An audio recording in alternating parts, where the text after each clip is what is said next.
Assalamu alaikum wa rahmatullahi, barkanku da kasancewa wannan YouTube channel namu mai albarka. Domin samun ingantaccen labaruka sai ku yi subscribe sannan ku danna ƙararrawa.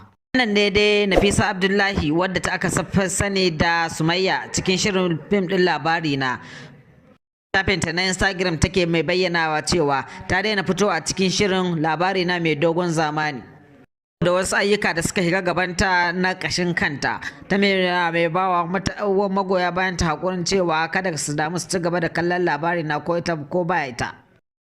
Mai shirya fina-finan wato Malam Aminu Saira ya ce, shin kuna ganin Fati Washa idan ta fito a cikin fim din labari na a matsayin Sumayya za ta taka rawar da Sumayya take? Yana so ya ji magoya baya.